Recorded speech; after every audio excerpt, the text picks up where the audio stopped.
Let's go. Let's go. Yeah, let's start with the first question, like the simple introduction, looking into your past, present, and the future. If you could tell us who is Nastia.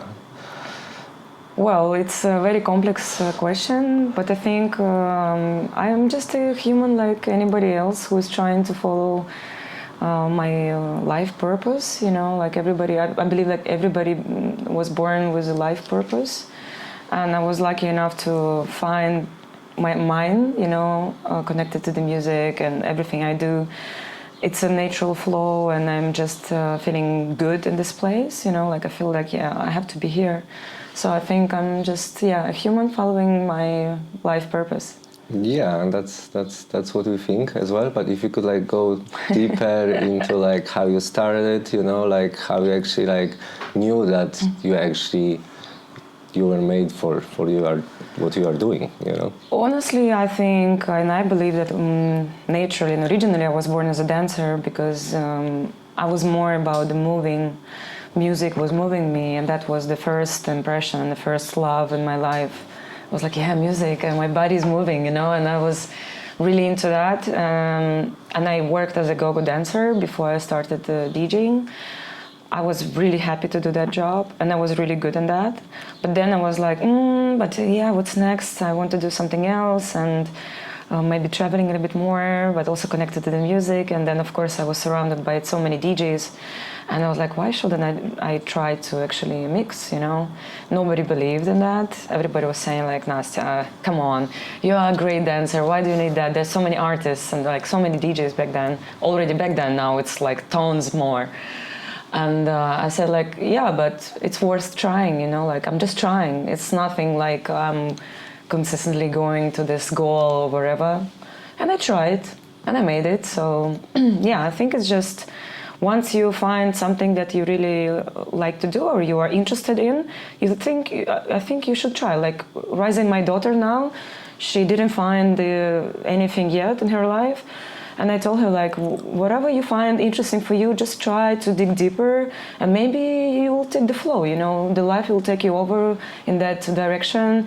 You just need to try first. And and I think I'm still trying because I'm doing something new all the time, like new projects, this and that, and this amplitude, also making interviews, filming some art projects and whatever. Just it's a process. Definitely cool, yeah. So yeah, let's get back still to the roots. You were born in Ukraine, but you you constantly traveling, and like I remember like when we met last time, you said like, oh, this month I was just like 5 days at home, you know. Yeah. How could you tell us like about like each scene, like music scene, which you like meet on the way, like you know, like you're meeting so many people, and if you could like tell us about like scene in Ukraine and for example in the next like places. Well, it's so everywhere is so different. I just had a conversation with my friend today about how the difference is in between the crowd in Japan and the crowd in the United States, for example. And I told him like, well, it's just two different worlds, you know, because in Japan people are less expressive. They are more into the music, but they are on the dance floor. You will never see them going nuts, you know, like if I go to play in especially in techno direction, this genre, people there are more like, you know, slowly moving, listening, more into listening, you know, but not so like raving, you know. In United States, people go like outfits, they go out like really into the party, and they're very expressive. They like to scream, hands up, and yeah, like from one country to another, it's different. Experience, different situation, different culture, a different time of electronic music to come into the country. Like I've been recently in China, and I understand that China is something which only in a start point for me, you know, like people are already into the electronic music, especially in our niche, but the audience is still so small, so it still needs to grow to, you know, to make it a better like quality, also like an economy, also like paying bigger fees to afford this and that, a better sound system and stuff. So this industry still needs to improve. And in other countries, like in Germany, it's like techno now is a heritage of UNESCO. That's true, yeah. And Ukraine, I think, Ukraine is still my favorite because I think Ukraine is very well balanced. People are very educated about music. You cannot play bullshit in Ukraine. Like, you cannot play with cheesy, pretending, whatever. People are really respectful, but they also want artists to respect them on the dance floor, you know, playing some quality music. That's why our residents DJ, they are so good. Most of the times they are much better than headliners or artists who came, international artists, you know, came from abroad. And I think Ukraine, well, until I don't know what's going on now because I'm not living there. I cannot say anything about that. I believe it's still, everything is still goes on with the younger generation, with the new names, with the new. It still is new, you know, because most of the artists who were working there for years, we fled, we left, and those who stayed, they keep on running. I respect them a lot, but you know, it's also like for the new blood, for the new generation, they need to grow and get the background and stuff. So, but before the war, Ukraine, I think, was my top one. Yeah, I'm very proud of what we've done for the last 10 years in Ukraine, actually, because after the crisis in 2008 until 2013, it was kind of empty, like so quiet, and was very difficult. And then when one club opened, another club opened, and little festivals, we started to from zero, you know. And then the revolution, and then everything makes sense and makes an influence. So yeah, I think I'm proud of Ukrainian scene right now. Yeah, I remember, like, I haven't been personally. I was about to come just before everything happened, but there was already like movement going on. Like a lot of people from Berlin were start going there, like, especially during COVID, actually. Yeah, even as well, and like buying flats and saying like, oh, it's gonna be like, you know, second Berlin or like something completely new. Like, yeah, totally. Yeah, I think more completely new. I wouldn't compare Kyiv to Berlin for many reasons, of course, but Kyiv was really something special. It was so fresh and so overwhelming in a good way, and like, yeah, it felt so natural, so unstoppable, so big, fresh, full. It was just wow. Nice. What I observe, like, you are very connected with Ukraine and with your roots and with your family. Like, did they support your like music career since beginning, or like how was it going on? With the family, my mother didn't have an option because I was born in a very poor family. We couldn't afford many things. That's why if I will be a dancer, for example, professional dancer, if I could, but we didn't have money to afford the classes and stuff. And my family was always like borrowing money, and you know, like I was born in a very poor family, and I actually realized it only like recently, analyzing my background and stuff. But my mother had no option, and she said like, well, if you feel like you can do that, and if you want, your hands are free, because if I could put you in a position like, I pay for your university, you study, you know, like, you don't do this because we go this way. So she couldn't control me because she didn't have an opportunity. She said like, I'm just, you know, I leave it to you, you decide. So yeah, and then lately she realized that it's something actually good, and I started to make some money for myself and, you know, working. And she was like, yeah, I'm happy for you, and I'm the only one actually in the family who is successful in what I'm doing, like, because other members are living very basic life, like normal life, like village life and stuff. So, but globally, I would say Ukrainian scene wasn't so supportive to me. Like, it's not like in Romania. In Romania, for example, it was also always an example, because when RPR was on a fire, the whole country was like, RPR, our like proud guys, you know, they were following them from one country to another. It was a huge community around certain artists, certain group, you know. In Ukraine, it's more, it's pretty much balanced actually, and I never asked for any support or help, but also I didn't feel like they are kind of like, yeah, Nastia is our artist, let's vote for her at Digimag, for example. Never happened like that. Like, I never asked, of course, but it naturally never happened, because I think it's more like it's just different. So I never counted on any kind of support. I thought like, I'm just gonna do what I'm doing. I know I'm doing a good thing, and I will invest everything in what I do. And it works like that. When you don't expect anything from anybody, when you just do your thing, and you are like determined in what you're doing, then it just happens. It doesn't matter if it's Ukrainian people supporting you or global people, like worldwide.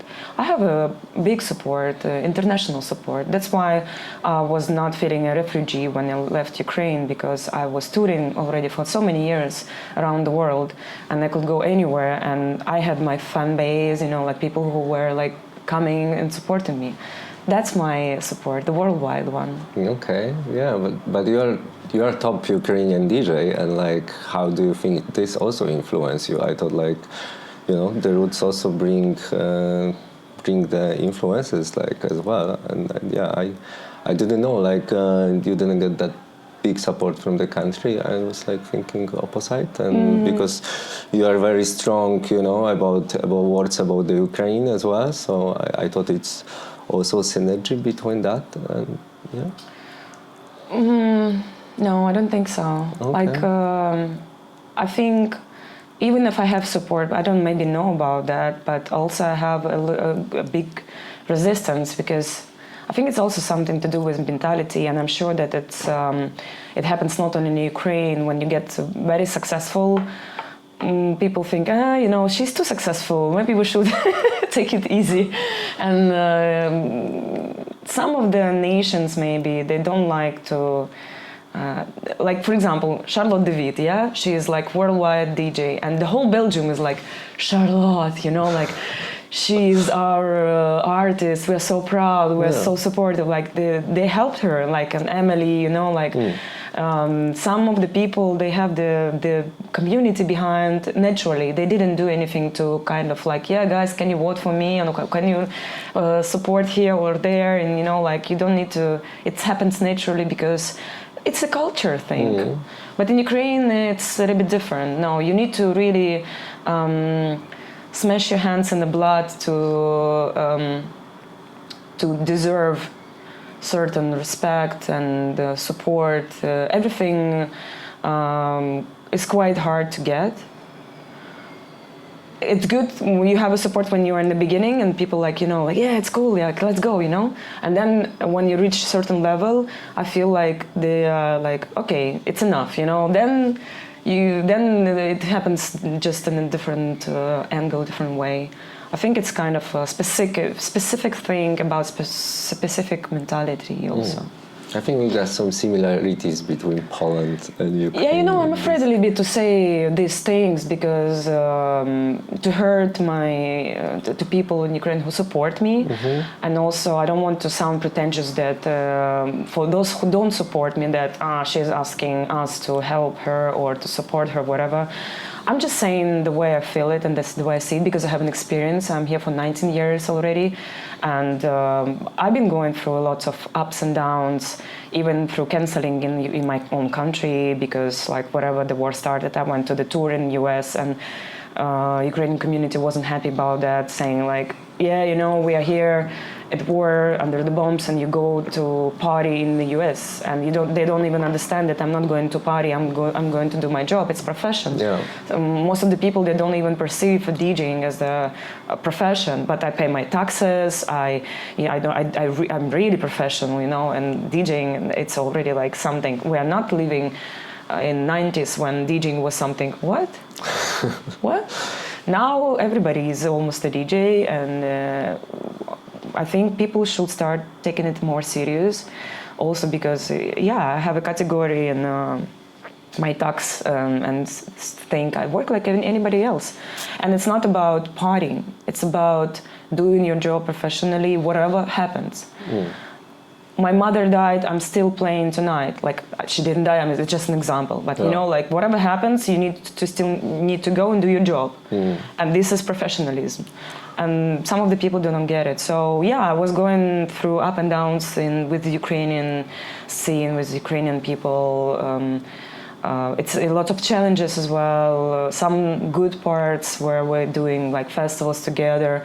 I always played for free in Ukraine. I thought like you can use this money to improve your sound system for the party. You know, I'm making money outside of Ukraine. I can kind of like support you in what you're doing, and it's well known fact. For almost 10 years, I played for free in Ukraine. You know, and it was normal to me. I was like, yeah, I'm Ukrainian. I just want to support you. And yeah, so like good things, bad things. I cannot say I have a total support from Ukrainian crowd now. All right, and now like going back to biographical side, from the early stage of your career, you were curating at KEYI FM radio, like for like decades. And yeah, 10 years. You had like your live show weekly. Like, how do you think Thursday. this influenced your career? Yeah. Well, it's good. It's like to be resident DJ. You know, like when you have your radio show, you cannot play same tracks in the next radio show. So you need to like constantly dig in. It's also about discipline that you need to do certain work for a week to get those like tracks that you're gonna present in a radio show. It's a lot of work. And of course, you spend so much time because digging is another story. Like you can listen 10 hours of tracks and maybe you get 10 tracks out of it. So it's crazy, you know, because it depends on your taste, it depends on your level of like how good music should be that you present it for the crowd on a radio show, which is broadcasted to the whole country. It's one of the biggest radio stations in Europe, you know.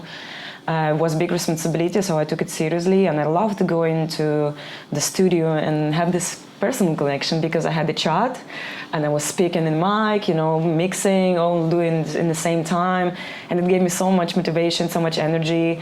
After the radio show, I felt like you know, like I spent all the energy I had just for this 1 hour, because like chatting with people, answering on their questions, then going to mix and play tracks, say the names, you know, and telling maybe some stories from the gigs. It was a very good experience. I really miss that. I recently was thinking maybe I should do something like that again, but online, you know, because it's a very nice thing to do. It's also like you have people following and you can actually influence them, educate them, offering them different kind of sound, not only techno. Look, I found this track, it's experimental, but it's so this and that, and like, you know, saying things and promoting and supporting other artists. It's like the whole thing is good about radio, having a radio show. I really enjoyed those 10 years. That was interesting. Yeah, long time. And then another thing, because you're doing a lot of projects, so we can say that's very impressive. And then you were also a co-creator of a Strička Festival, yes. like with the guys from Closer. You know, what's triggered you for that? It's festival. It's a lot of work. another thing. You know. So yeah, actually, we started it. So the background of the story is that I started to do my birthday parties in Odessa, in Ukrainian city, with my friends from Odessa. They had this party project called Feel It. Okay. And later they opened a club in Odessa called Port. I love them so much, and so we were doing this long parties on my birthday weekend, starting from the night and then going from Saturday to Monday. So it was like we would change the locations. It was cool. We were bringing like Romanian artists like Fumia Tanaka, Valentino Canziani, you know, these guys in 2011 they were like on hype, you know, it was like that kind of music. We loved it. And of course people from all around Ukraine were coming to these parties. It was small, but it was like a good crowd, you know, promoters, other like club owners, party people. And then in 2013 Closer Club opened its doors.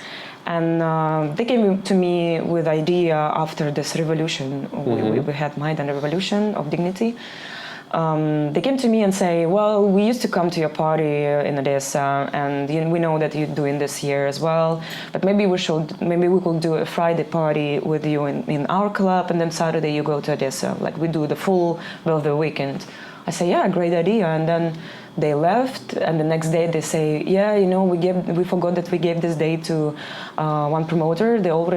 He already booked Ron Morelli. and we were thinking how to make it happen and how to actually like, you know, make it work for all of us. And we thought like, why shouldn't we collaborate and unite around the idea that making a small festival in our place? I say like, yeah, I love the idea, let's do it. So of course, how it works like that. I'm calling my friends, DJs, like, guys, we are doing this festival, you know, we are in the crisis, we cannot pay much. It's my birthday, can you come to play? You know, like, so we built it up, the lineup of like most of like my friends who were close to sound with what we were promoting back then, like Bruno Pronsato, Radu was playing. I don't remember who else, but it was a really solid lineup.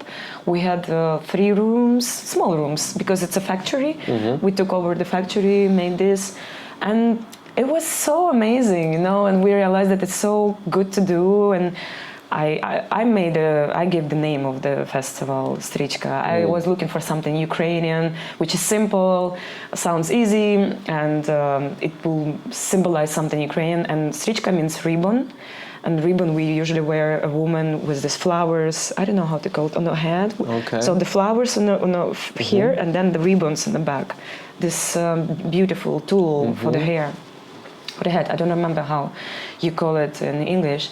And then they say like, wow, it's genius because the factory we're based actually, it used to be a factory of these ribbons. Oh, wow. So everything clicked so amazingly, and the logo was amazing, the design, there were guys that were doing, so everything came together and become a very big thing from the first edition actually. And then of course for the next 10 years we were doing bigger, better lineups. I was using all of my connections to bring journalists to, you know, dance stripping, mix-mag and this and that. I was inviting friends from all around the world to come and see what the party in Ukraine is, you know, and it worked so well. But now I'm out of project. I left the project. We are not on the same page with the guys from Closer. It happened naturally, but yeah, I'm having other projects to do so. But I'm happy that Strichka goes on. It was just the last weekend. I don't know the results of it. I didn't follow much, but I hope and I'm sure that it was a blast anyway. Yeah, but it feels like you were building the community over there. Like, yeah, it was totally so. like Closer was a heart of Ukrainian scene back then. And then, of course, more people started to do parties, another club opened, and now it's wider. Okay, and the next project after project, like so many projects. Let's speak, yeah. You're a creator of Scary, Beautiful, and True Talk, which also like is bringing young producers, and then like I saw like you were playing like young producers in like unique, sick location, and like so. What's in your opinion right now is the best way to promote young producers, like? I actually think that was the best way. That was the best. And I understand it now, but when I was doing that, when I was creating it, I didn't realize it. You know, I was stuck in Ukraine because of the COVID, and I said, okay, I have no job, no gigs. What I'm gonna do, you know, like everybody was asking himself, like, what I'm gonna do now? And we didn't know for how long it's gonna last, so. And I was thinking like, yeah, but I'm not gonna sit on one place and do nothing, you know. And then we were brainstorming with my best friend Hanna, and yeah, do this and that, maybe this and that. And then I thought like, I have this idea, and I need to do something with label. I cannot print records now; it's too expensive. I need to release digital, but how to? I don't know how, now I don't even remember how actually it happened step by step, but in the end I thought like, yeah, let's just collect demos. And then the Valentine's Ukraine came say, yeah, we'd love to support you, because at that point I was the biggest DJ in Ukraine. Now we have Artbat and other like Miss Monique and other big also artists. But when the COVID started, I was like the biggest name from the country. And yeah, we'd love to support you. And then how I said like, yeah, let's do this and that. And I just wanted to film something, you know. I wanted to also show Ukraine these unique locations. Like we filmed in some sick places, like Chernobyl, and then this plant with, how to say it? I saw this like with stones. Industrial, like, yeah. Wow, I'm so bad in English. I'm sorry. Not knowing these names of the things I've done. Anyway, so we made the list of where we want to film, and then True Talk on the side also as a separate project, because I always wanted to talk to the artists. Like, and I thought it's a cool idea when artist is talking to the artists. You know, I'm not pretending to be a journalist. I'm just a discussion between two artists, and I found it so funny and like fun, you know. And we started that, and the sponsors, thanks them a lot for covering all of the expenses. And in Ukraine, actually, it wasn't that expensive to do that. The industry was not so expensive, and now it's still not expensive. So my hands were free. And somehow these people came, project manager came, filming crew came, YouTube specialist came, PR came, and once we were sitting on a grass in the park, and I was just looking around, and I said like, wow, and this is the universe, you know. Like once you get an idea and you really want to do it, everything happens naturally. And I'm so much proud because I opened doors to so many artists that are now killing the dance floors, like Caio Barsalos from South America. That first names come into my mind. That RMK, the new project of Robert Fossil, and you know, like so many cool names that they're now still growing and performing. And I was the first one to release their music. And actually now, because I closed the project, you know, we cannot run such a project for a long time. Now, similar idea I do with Nito Bandcamp exclusive, because I thought like I still want to do this for other artists, for the new names, you know, who are looking for opportunities, because I know how hard it is to knock the doors of big labels. Also, the big labels, they are kind of like status quo, you know, they are releasing like a certain group. It's very hard to enter a new, like a certain group of the people and be, you know, selected. And I still wanted to make and keep Nito with open doors. And that's how the idea of Nito Bandcamp exclusive came. And actually it's great because with this project finally they can make money, because we give all of this 100% of the revenue to the artist, and the label pays a fee, and it's just one track. And I find it so properly supportive, because you get exposure, you get recognized, you get released on a good label, and you get paid for it. Amazing. Perfect way. Yeah, I'm still doing, because I had a break for a couple of years. I was not confident about my English, and after then war started, and then I fled, and then I was living in Amsterdam, and then of course I felt like I'm speaking English much more, and then I was thinking like, well, my English is still basic. You see, I'm still forgetting some words, but I can speak on, you know, on a certain level. And that's how I started to make these interviews again. I was like, I need to support Nito, and I'm gonna do and make an interviews with people who I release. And that's how I made an interview with Ani. Now, next week, actually, they come in interview with Stanislav Tolkachev, and I already filmed the interview with Insulate in Croatia. It was last week. So I'm keep on running this project, but only for my own funds now. It's quite expensive, but I see it makes sense for me, you know, still. And this is all of my interests now, but it's all around the label, just to build this community, which I lost in Ukraine, and now I want to build it up internationally. So I feel confident about what I'm doing. That I will always have support, no matter what. Nice, yeah, great job. Like what we were looking, and like, yeah, full admiration for that. You mentioned Amsterdam. How long you spent in Amsterdam? Like, how was your journey over there? I was living there for 2 years, and I think, well, it's a big industry city. Amsterdam is officially the city of festivals. And Netherlands in general, they're the biggest ones in this industry to make the festivals and production, everything. They're super professional. Very good, amazing party promoters. It's huge. And I thought like, well, Amsterdam is obvious choice. So I went there, and the weird thing is that I played in Amsterdam. When I lived there, I played there less when I lived in Ukraine. And in general, I found the scene and Dutch people, I would say, they're friendly. Of course, they are happy to help if you need. If you ask, they help you and stuff. I'm so grateful to Meanwhile Agency. They help me with documents, with apartments, wall sessions as well. These guys, these two groups, they really support me. They from the first day, you know, like really did a great job. It was a big thing for me. I'm so grateful. But generally, I didn't feel that anyone, like any group or anybody, actually opened the door for me. I felt like they're friendly, helpful, but once they make their own group and circle, they're also not so much open, you know. Mm-hmm. So I didn't become a part of anything in Netherlands, and it was very different from what I could expect. Like, of course, you better live with no expectations. Mm-hmm. That's first thing, that you better expect nothing from anybody.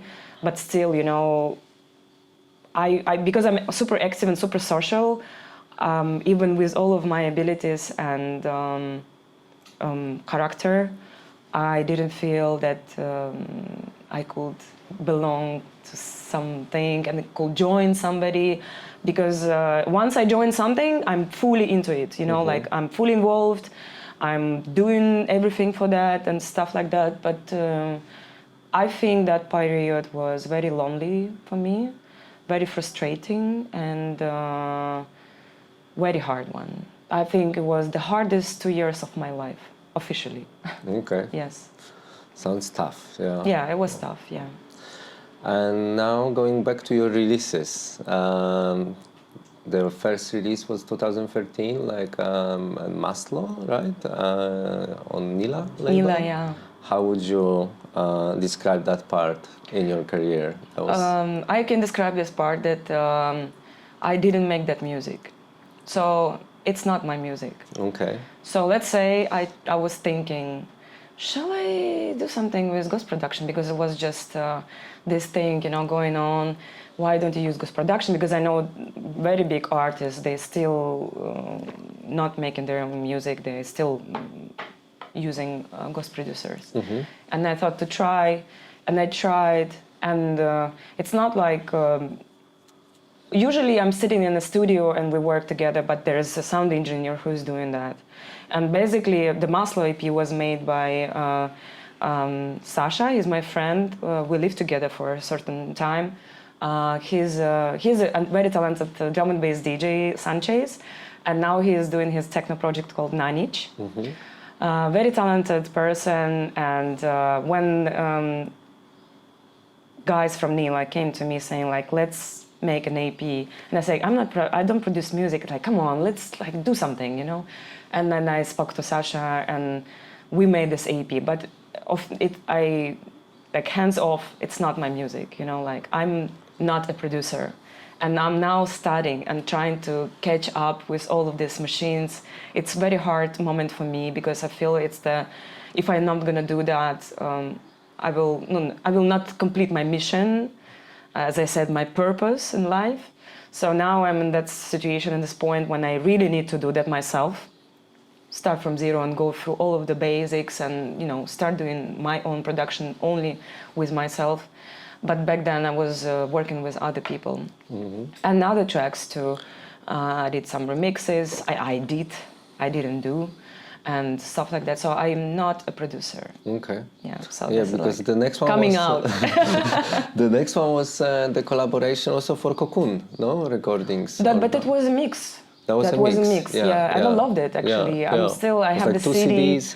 Yeah. I was split CD with, how to say his name, Enzelkind.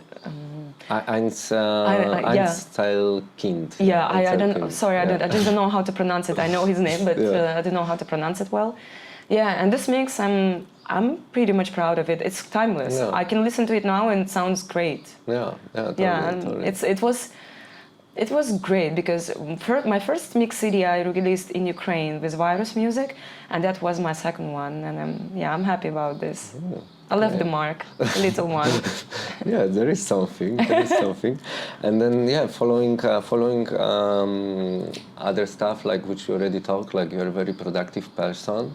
How do you find the balance? You know, like because you're also a mother, and like I think it's quite hard in our industry. You know, to be constantly productive, but it's possible. It is possible. It's yeah. possible. Look at me. So, so yeah, what's the golden rule? The rule Yeah. is the only one rule. You follow your purpose. You follow your flow, and the rest is on the side. Even the motherhood is on the side. To help yourself with the motherhood, you need to raise an independent child. An independent child will make your hands free to do your thing. Like once you teach your child to be independent, to cook for himself, to go to the school himself, to do his homework himself, to wash his dishes himself, and then you are free, you know, from all of these duties that stealing so much time. And that was my concept with Uliana, with my daughter. When I was like coming from the gigs, I didn't want to wake up in the morning, and she would like, of course, she would wake up early, and it was a nightmare for me. It was so hard to, you know, follow all of these regimes of the child when you're out of any kind of regime because you're not sleeping at night and trying to have a nap during the day. It was, I think, the sleeping issue was the hardest one. And I was completely bored going to the playgrounds with her. Like I was literally falling asleep on a bench while she was playing. Like it was. You're putting some really techno tracks. It was Stay so awake. hard to follow this up.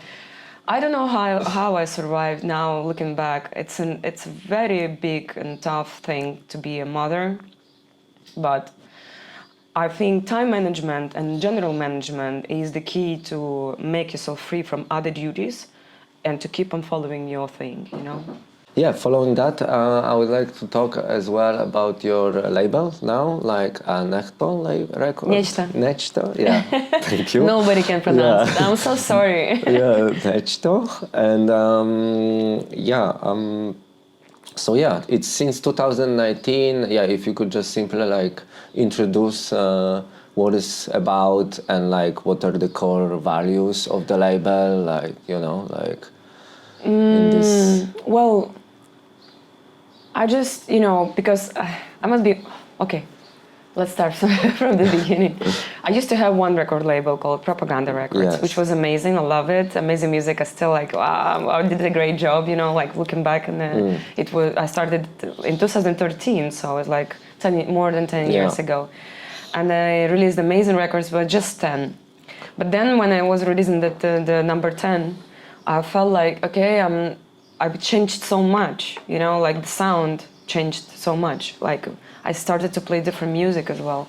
And I couldn't actually make this transmission from that kind of sound to another one. And I thought like it's easier to stop with this label and start a new one.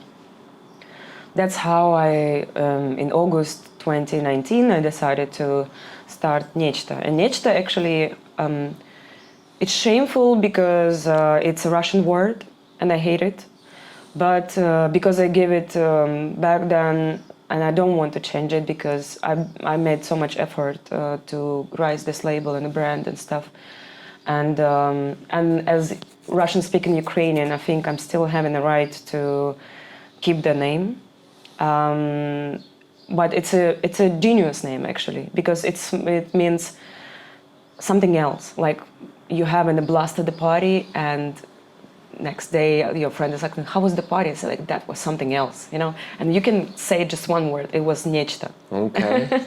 And when I wrote this word down and I realized that actually it's also an anagram, if you change N with T, it's techno.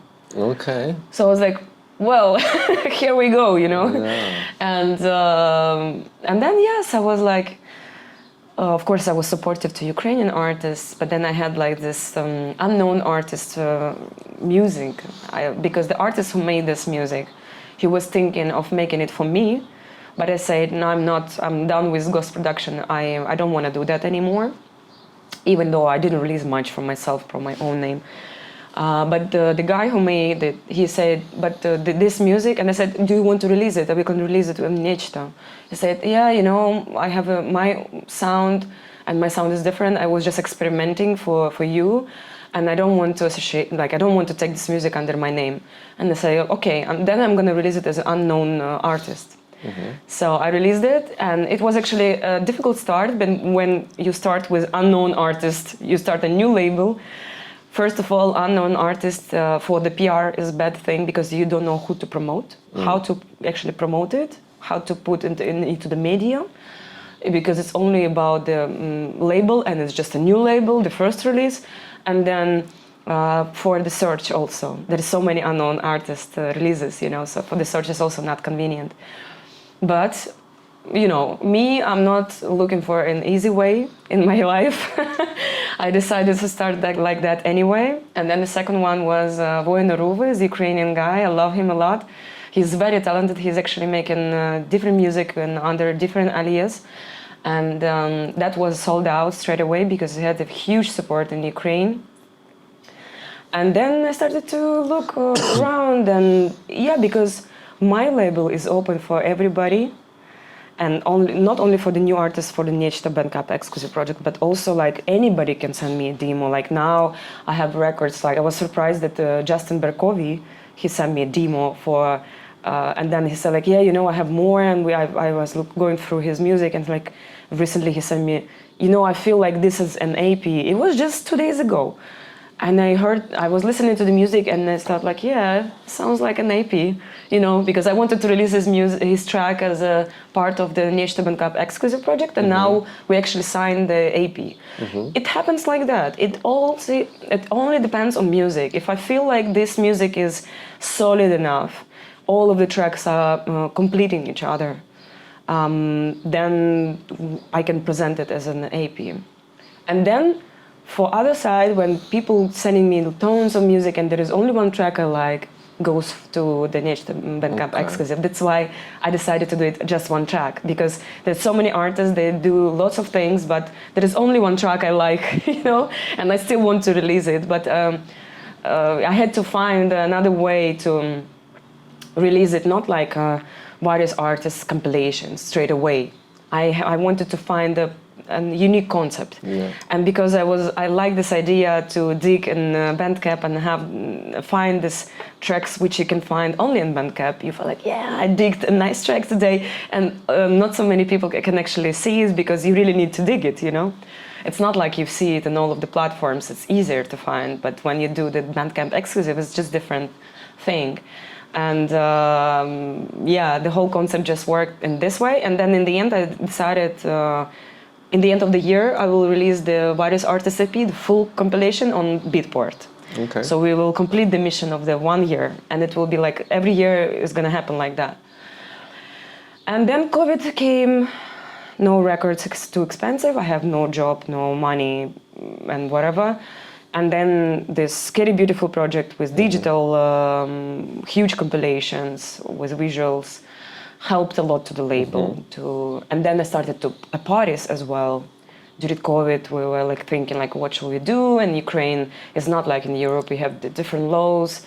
The government doesn't cover anyone actually. We didn't have any financial support from the government. So we had to find out maybe we should do something. And then we started the Nito events. It was huge. It was an amazing experience. And also, it also helped the label, you know. So here and there, this project, this artist, and it's just, you know, getting more bigger exposure. It works in all the ways, and I don't have a certain concept. I don't have a certain way to do things.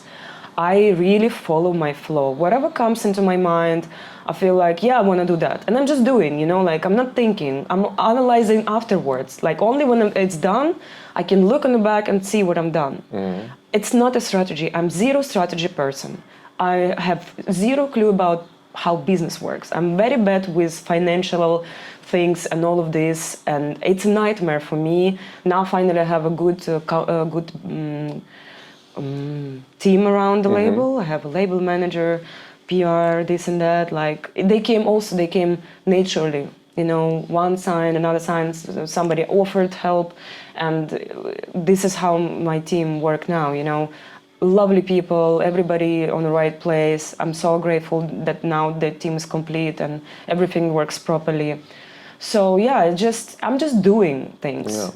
and maybe it's not right, maybe it's not normal, but I cannot do it any other way. It's just my nature, and I'm just like that, and that's it.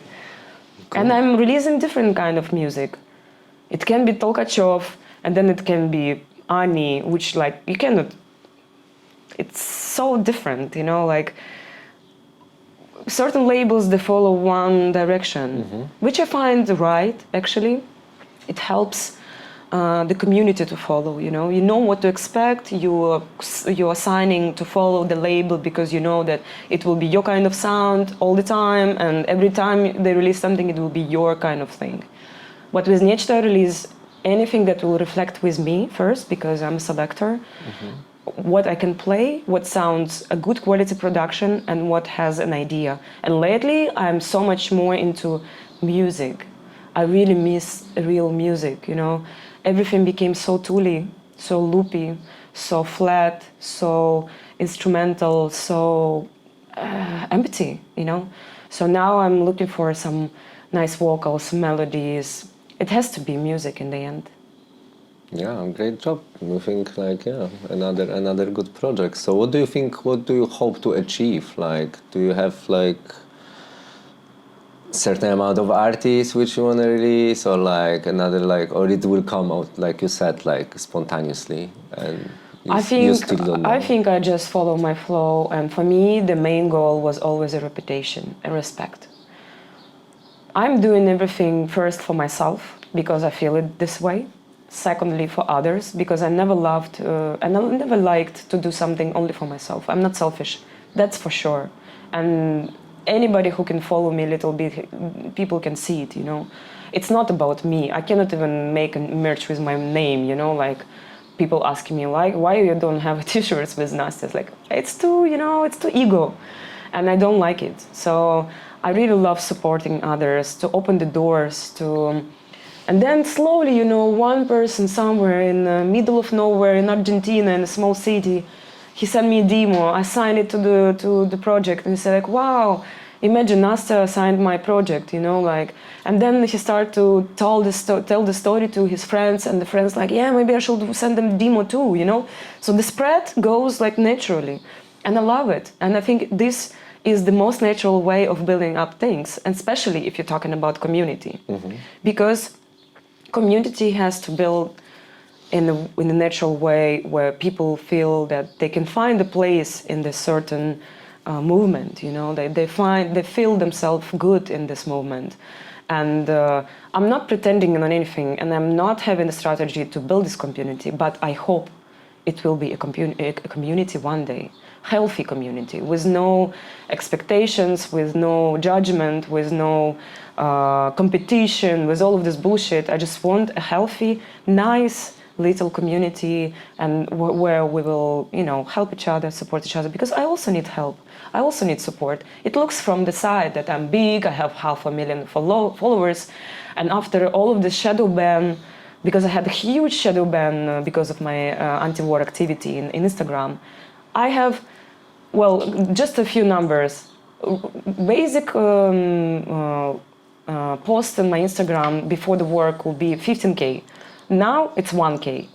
Now the biggest one could be 11K. And before the war was 45K. You know, the numbers are hugely different. I feel it's frustrating because I feel like I lost support, you know, like it's like mind is going around. You lost support, you're not important anymore, nobody cares about you, you're doing senseless things and stuff like that. So it's like monkey mind is playing bad thing with me, you know, all about psychology. But in the end, I'm like, no, look, I'm still doing my thing. I'm still doing what I love, and I'm still doing things for others. It's not about me. And yeah, because I also need support, and I also need your like basic likes, comments, shares. It sounds funny, but algorithms nowadays work so terribly bad. Like once you post the release post, you go down. Like I did yesterday, I posted the new release of Tolkachev. I had 164 likes in 1 hour. Ridiculous for 500,000 account, you know. So yeah, I just want to let people know that I'm just like you. I'm not pretentious.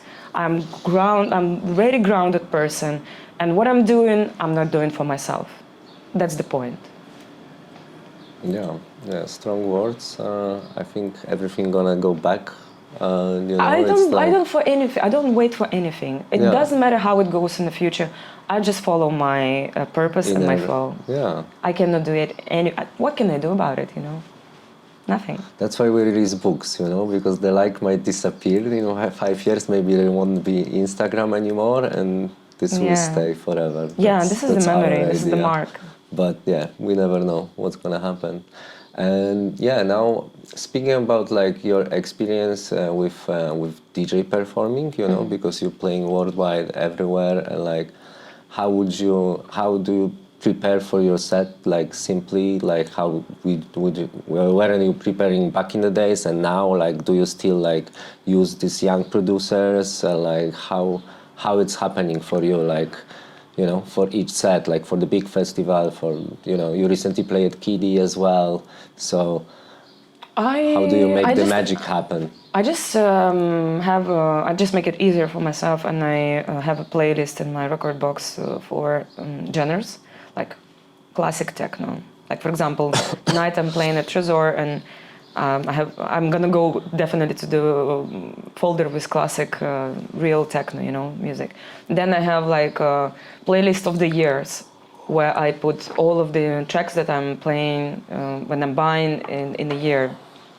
And there it's pretty much everything, like, but basically it's more about like club, for the club gig, and vocals, like something more lighter, you know, more funky.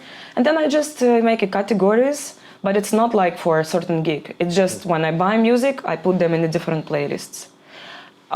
I prepare my set only if I know it will be recorded. Mm-hmm. That is a big responsibility, because the task is make this playlist perfect for any kind of a case. People have to dance because of the video. It has to be reaction. It has to be a full power, energy. It has to be good music, of course, because I don't represent bullshit.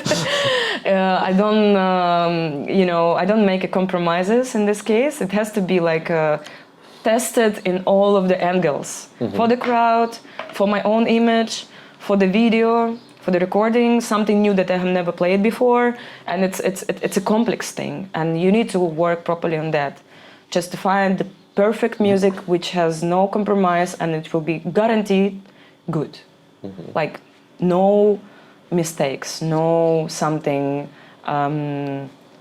average. You know, it has to be full power, high quality. Yeah, so we spoke about communities, like about the festivals, which you also were co-creator, and like it's well known that there is still not a lot of women playing on the festivals in general, or they are not visible that much. How do you see the role of women in electronic music? Like, you know, is it? It's not about being a man or a woman, honestly. I think this way. It's only about the music you play and your talent and what you represent and who you are. It's just, I think it's very unnatural when having the pressure from promoters. When, for example, I'm offering my showcase of Nito to somewhere, and they say, we need a balance between people of color, a gender, and this and that and that. And I say, yeah, but you know, I'm releasing music from the people who first send me a demo, secondly, whose music is good enough that I can represent. Thirdly, I really love acts which are playing live, because like Nito events, lineups always balanced in between DJ sets and live sets. For me, this concept is more healthy than between genres. I think you cannot force people to dance on on certain artists' acts, which are not making the job. You know, like every festival is caring for result that they will have a good feedback from the crowd after the festival. And first has to be the music and the talent. It doesn't matter who you are, woman or man, or LGBT, or all of this. I'm not gonna count like or say all of this like aspects and names. Just it really doesn't matter for me at least. But did you face any like challenges? Like No, I think I've got what I deserve in all the ways. That's I'm working hard. I'm doing my thing. I don't fuck around. I'm not bitching around. I'm not using I'm not using my sexuality in promotion, whatever. I'm not fucking with promoters. I'm not doing this old woman thing that could be used against me and could spread the sexism around me. The only thing I find difficult sometimes is that being pretty, I mean, I have to admit, I cannot say I'm not pretty. I understand that I'm pretty. And in some of the ways it helps, but some of the ways it really doesn't help. Because people say, yeah, she's successful because she's pretty.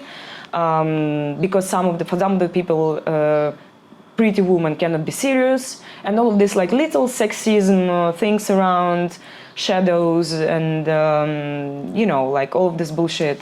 But it's just a matter of the culture, of mentality and stuff. It will change with time. You know, now with the time everything changes. The boundaries are going away. Like now we see so much more freedom than 10 years ago. It's just a matter of time, I'm sure. Even like my daughter, I'm sure that she's absolutely out of these things like sexism, homophobia, all of this thing, because she is scrolling her like TikTok, wherever, Instagram. There is so much information about this, and when you are going through this when you're a child, you don't have this bullshit like our parents, like having this like blocks and boundaries, like seeing the man with the man taking the hands of each other. Like it shouldn't look weird. It's fine. It's okay. For Uliana, it's fine, you know. And for our scene, imagine like 10 years ago, if I would wear the high heels on my gig, they would say like, where? Why? What is this look? You're playing techno or what? You know, like you're playing techno or you're a model. Now you don't say that, you know, like now you can wear whatever you want, you can look whatever you want, you can play whatever you want. It's so much more freedom nowadays. So all of these things will go away too. It just do your thing on a high level, you know. You need to be very true to yourself. Not only you need to take responsibility also on what you're doing, what you're playing, because everybody who has an influence is actually preparing and educating our next generation. It's another topic, of course, but I wish that people wouldn't take our industry and music as only entertainment. I think it's much more than just entertainment. That's for sure. So, and that's the problem of nowadays scene, but it will also change. Everything will change. It's just a matter of time, everything. Yeah, you are also a big influence for other people, and like you are for a long time like on the top. And like, do you know when did you feel like your breaking point in your career? Now. Now, okay. Yes, it happened actually. Yeah, a few times. First time was when I started in 2005, and in 2006 I was like a rocket going to the sky, because I was at the Kazanti festival and I was a resident of the festival, and I was actually playing the worst slots of the festival. They were just putting me in shit holes just to cover the timetable, you know, start opening, like the worst time. It's the hardest to start, yeah. Yeah, but this is what residency at Kazantip was. You were selected to do this job. Yeah. But in the end of the season, I was a superstar already. You will put me in any kind of slot, but people will follow from one dance floor to another one with me, you know, like, because I could play 3 times in a day in different stages, and I would have my crowd following me. And then in the end of the season, I was playing at the closing in a very good stage. That was a recognition for me. And what we were talking about?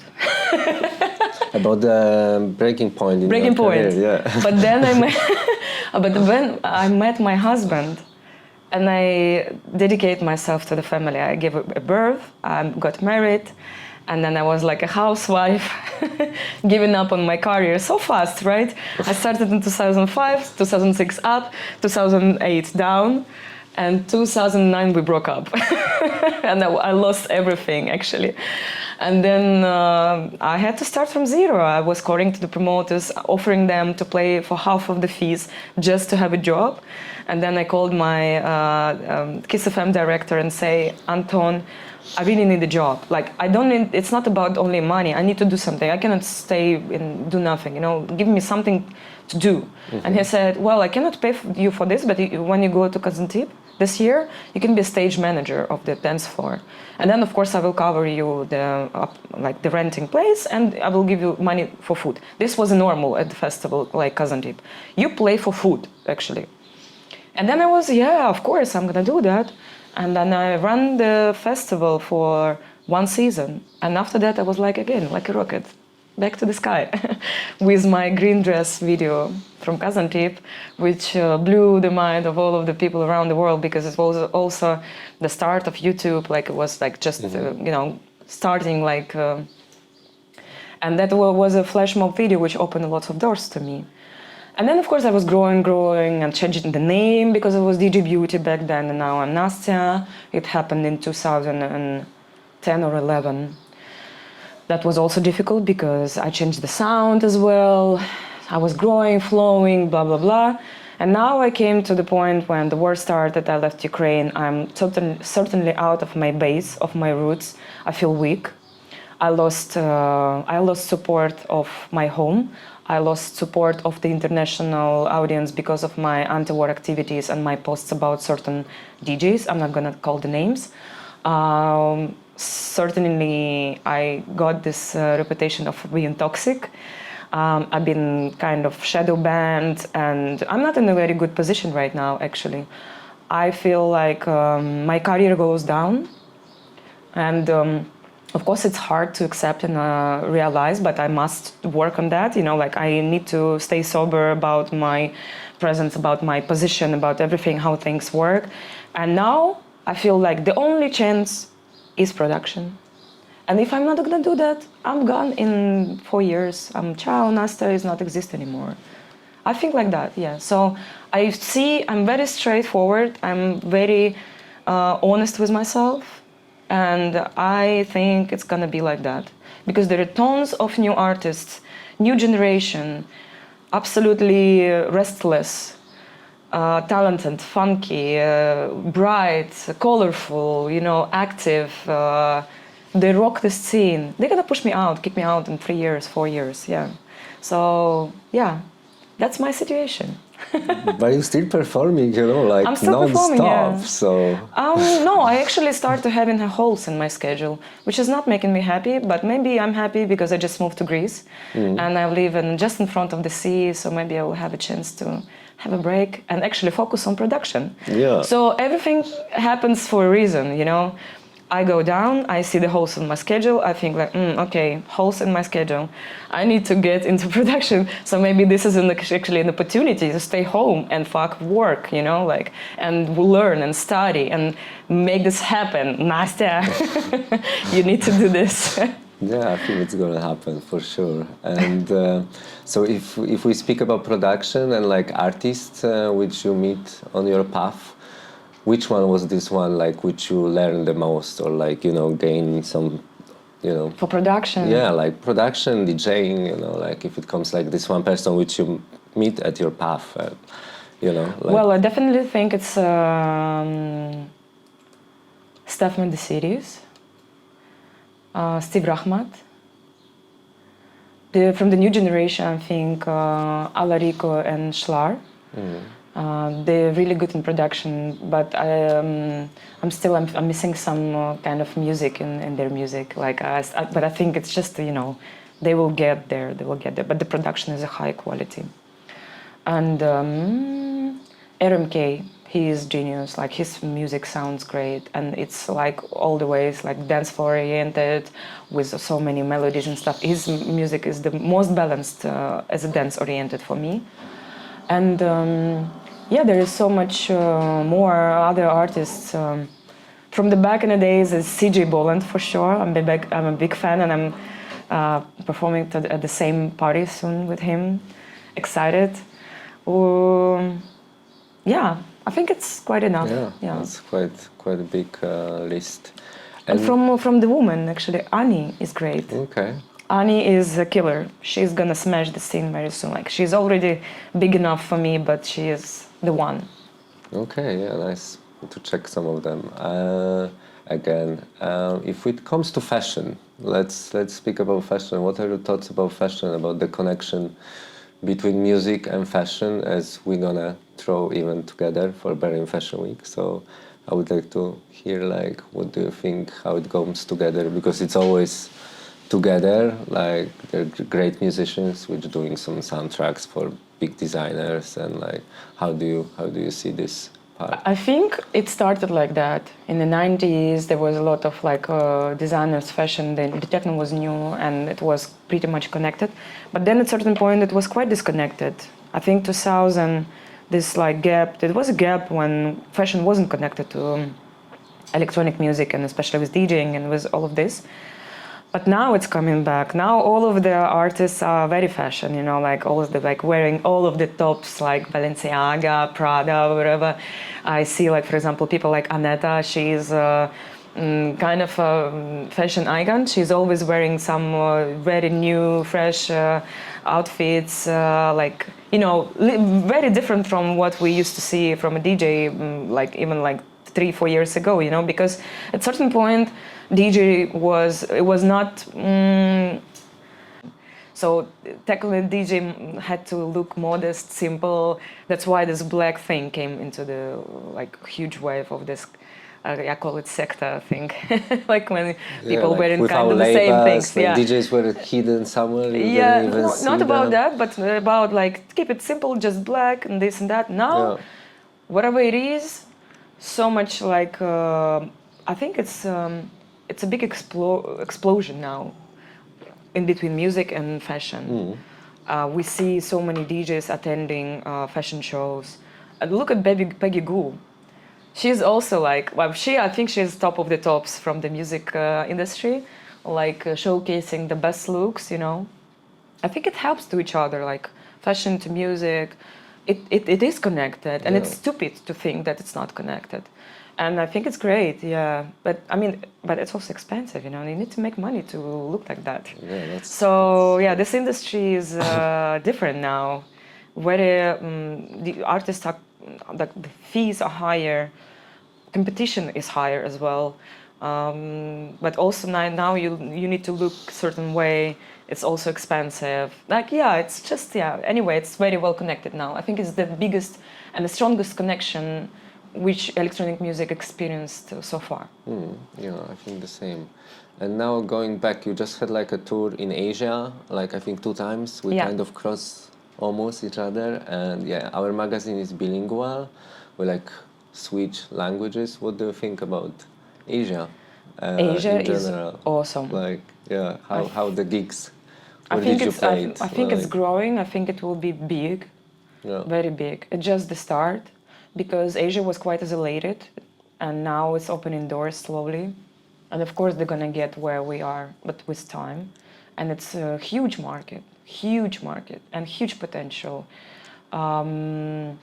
Amazing people. Some things that I've experienced there, I never experienced anywhere. For example, in Zhencheng, there is the club Oil, and I saw that on the bar they give the glass for the cocktail, and then you have this cap with a straw.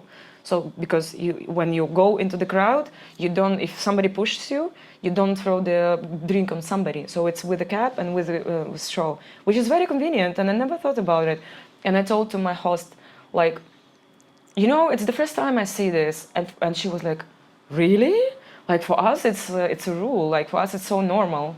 You know, like so things that I've never saw here, but they're so much more cultural about certain things. You know, I think they can show us a lot. Also, they can bring something new and fresh to our scene, and they will influence the whole industry, I guess, when it's properly everything is properly done, when they have enough of crowd and audience to follow this trend and to follow this direction. But you know, electronic music is growing anyway, because 10 years ago, if you would say that you're a DJ, there's like, oh, yeah, DJ.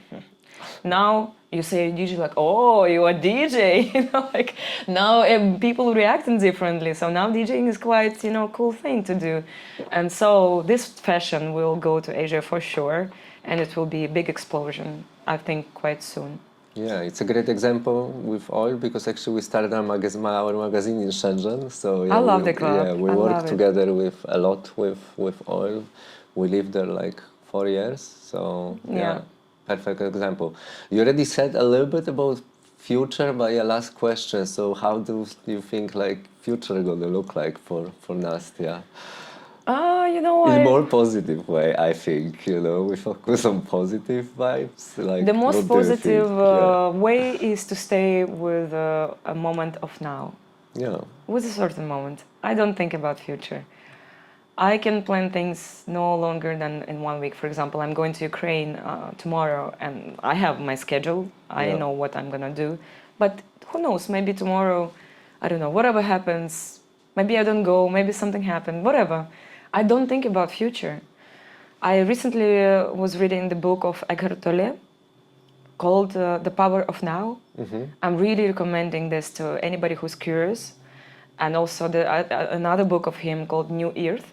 And actually, since I was reading that, I decided for myself that the only moment that matters is only now. And it's true. So whatever future will be, I will accept it with my open arms. I will hold it, I will love it, and I will take any kind of a challenge, and I will appreciate any kind of opportunity. Okay, perfect. Let's do the photo shoot now. Yes. Yeah. Thank you for this Finished. interview. Thank I you had so a good time. much. Thank you Thanks. so much. Yeah. Great.